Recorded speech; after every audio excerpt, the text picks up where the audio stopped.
Te Nakoto, Te Nakoto, Te Nakoto katoa, Kia ora. Ko Michigander toko iwi, ko Lake Michigan te maunga, ko Grand River te awa, no Grand Rapids ahau, ko Michigan State University toko marae, ko Roger Dean Garrison rawa ko Leanne Lucille Phillips oku matua, ko Jack Vaughn Garrison toko ingoa, tihe mariota. What you just heard is what's called a pepeha in Te Reo Māori, or in the language of the indigenous Māori people of Aotearoa, New Zealand. Pepeha is a way of introducing yourself in Māori. It tells the people who you are by sharing your connections with the people and the places that are important to you.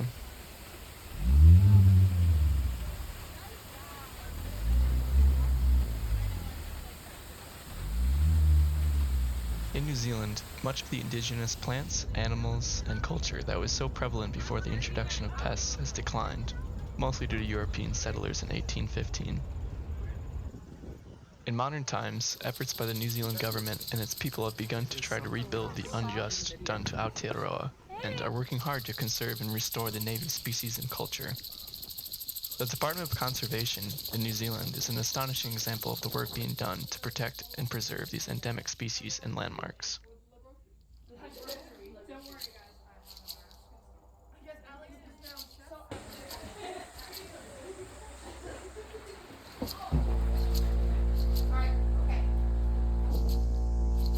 $80 million years ago, the landmass that was to become New Zealand broke away from Gondwana, splitting away from Australia and Antarctica as the Tasman Sea opened up.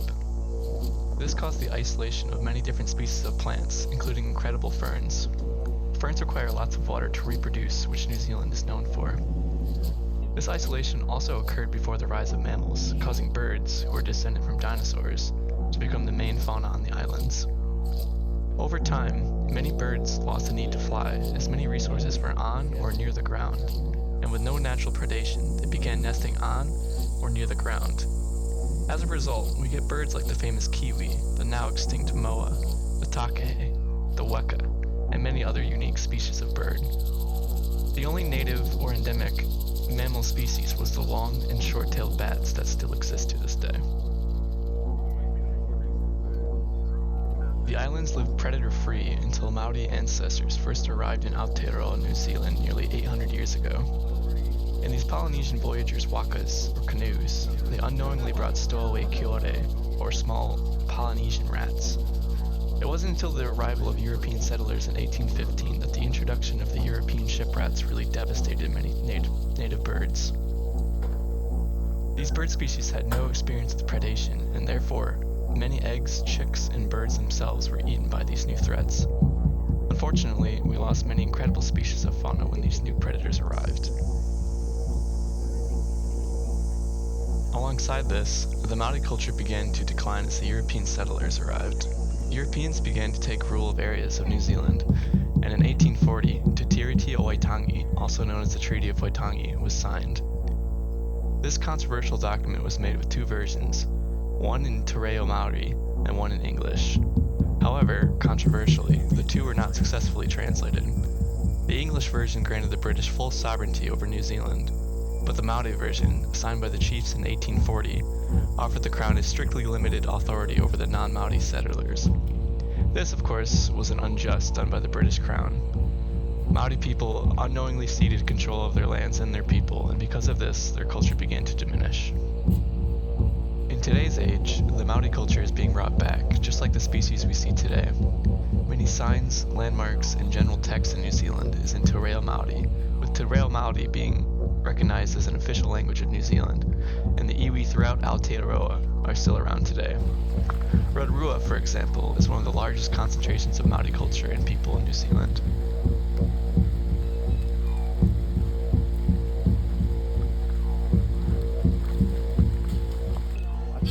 Kapiti Island is shown here as one of many bird conservation reserves throughout New Zealand, and are predator-free islands, or sanctuaries, that allow endemic bird and other small creatures to thrive without the threat of rats, stoats, or possums. Getting to these reserves requires a full inspection of any bags brought onto the island. Places like Kapiti Island and Zealandia and Wellington are examples of incredible efforts by the New Zealand government, the Department of Conservation, and the people of Aotearoa to protect and build back the populations of these so threatened bird species.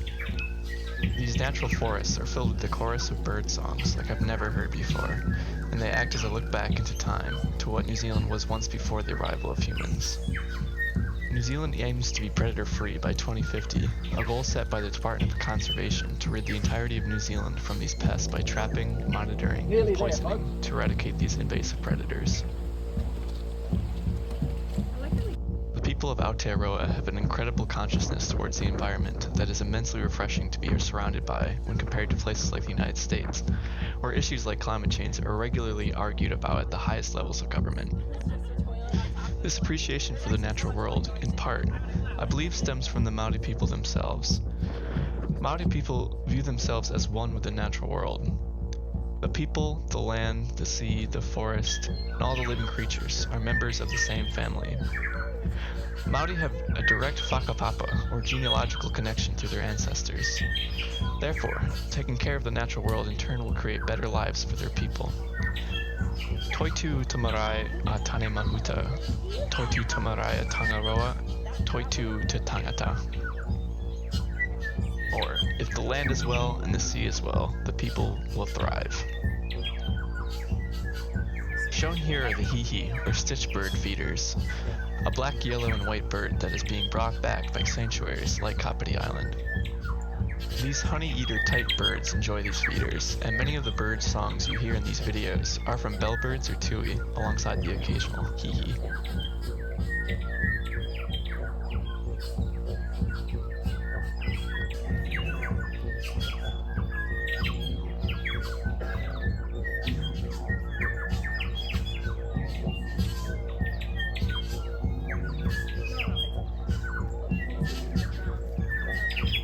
Curious birds like the kaka, a dark feathered parrot, likes to watch over us as we walk through these forests.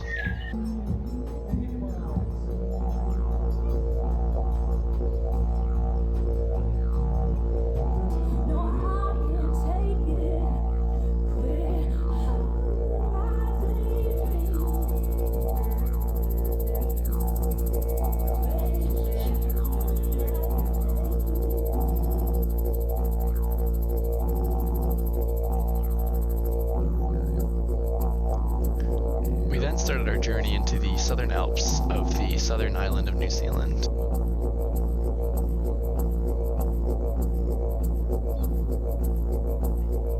Actually, yeah, I changed my mind. I don't want to be here soon.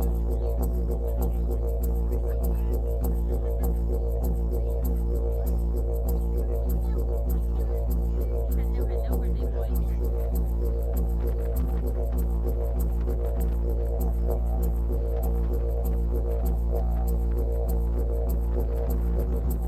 Dart River near Queenstown, New Zealand is an example of a river made from glacial melt. The grayish color you see in the water is made by what is called rock flour, which is made from glaciers grinding down the rock into a fine powder as it moves. As the glacier melts, the silty rock powder is released into the stream. Alongside this, all the small rocks along the shore are deposited there also due to glaciers. This valley itself was formed by glaciers.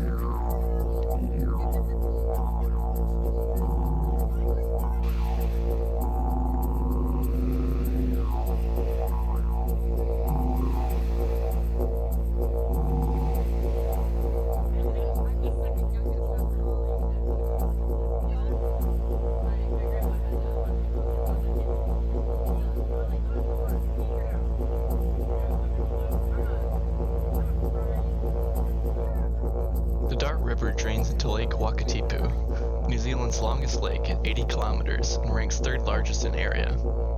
The lake is flanked by beautiful mountain ranges, where some are used for recreation like skiing and mountain biking, which are huge tourist draws to the Queenstown area.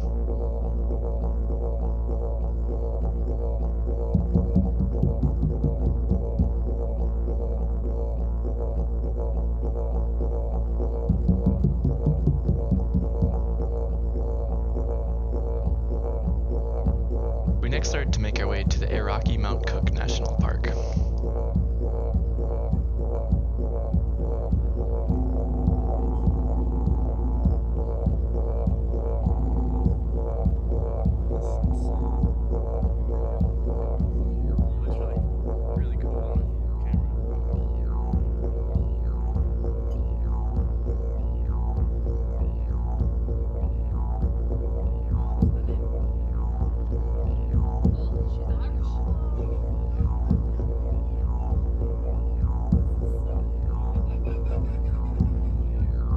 Like the Dart River Valley, the Aoraki Mount Cook Valley was formed by extensive glaciers.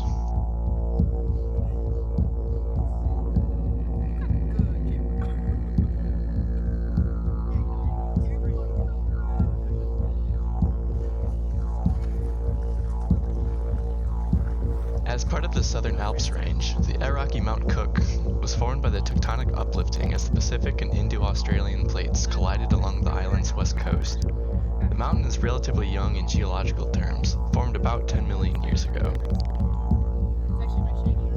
The Tasman Lake and the glacier that feeds it here are a great indicator of Earth's warming climate.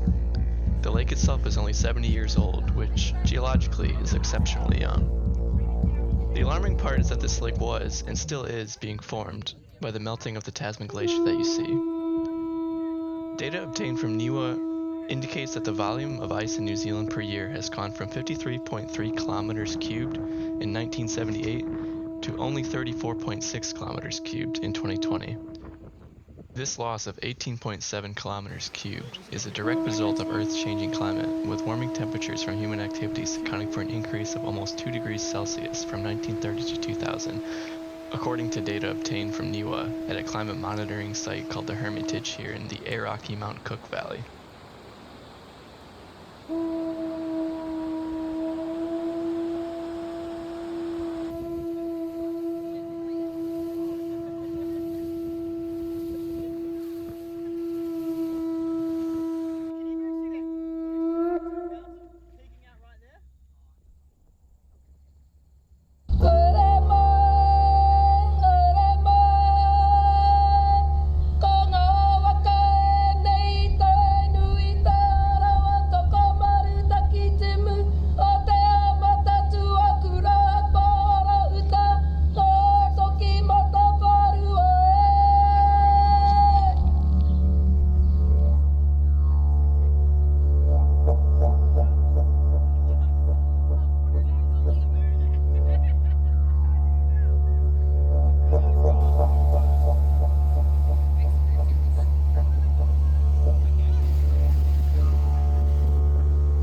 this region of New Zealand home.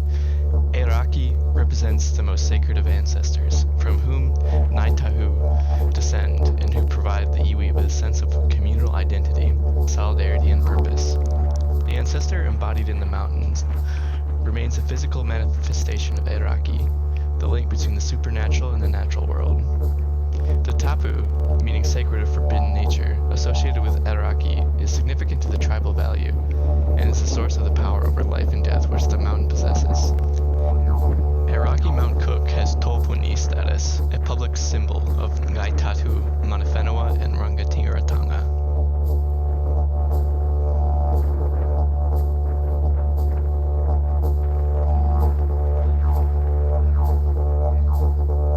In recent times, there's been a push for representing rivers and other natural features as a living entity, an ancestor, and the Maori people are now fighting for legal representation of the rivers to protect these features. This stems again from the Maori viewing themselves as part of the natural environment, viewing the natural world as their ancestors and their whakapapa. The Whanganui River in the North Island is an example of a river that was recently granted rights as a living entity under legal status. This means that if someone were to abuse or harm it, the law sees no differentiation between harming the tribe and harming the river, because they are one and the same. It is imbued with the same rights, powers, duties, and liabilities of a legal person.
flightless bird with a bright sunset orange beak is a real living dinosaur. The species was thought to be extinct. However, in 1948, two birds were rediscovered in the Murchison Mountains near Fiordlands National Park near Te Anau.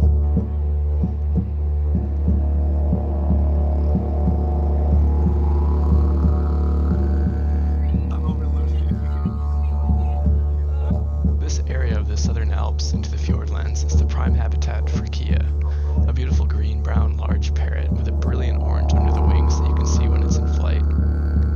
They are known for their intelligence and witty capabilities, and these curious birds thrive in the cold, wet, alpine climates of the Fiordlands.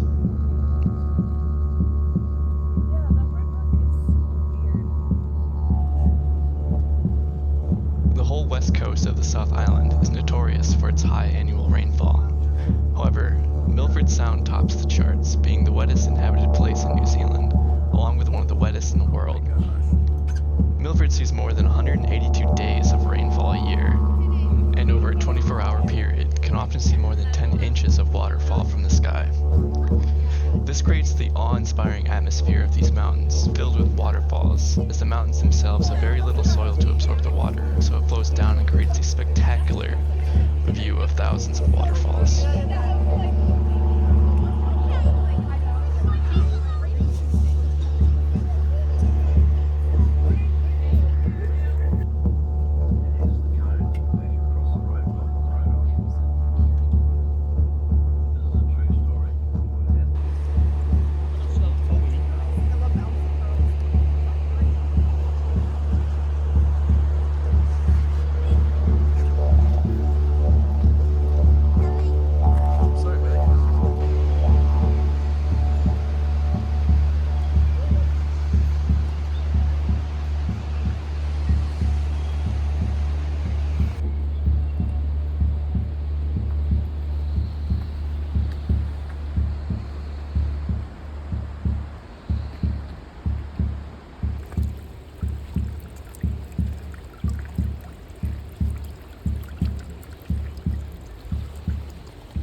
The name Milford Sounds is actually a bit of a misnomer, as the Milford area was created by glaciers and therefore is classified as a fjord.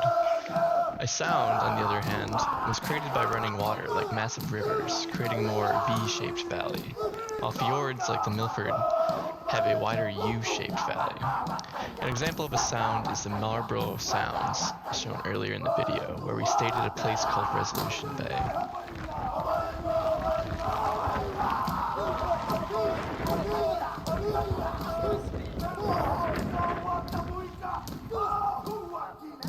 Aotearoa, New Zealand, is a country filled with untouched spectacles of nature, unlike anything else on Earth. And with its geothermal and geographical conditions, you will quite literally not find anything like it on Earth. The people, the culture, the geography, and the natural species on these islands is truly one of Earth's greatest.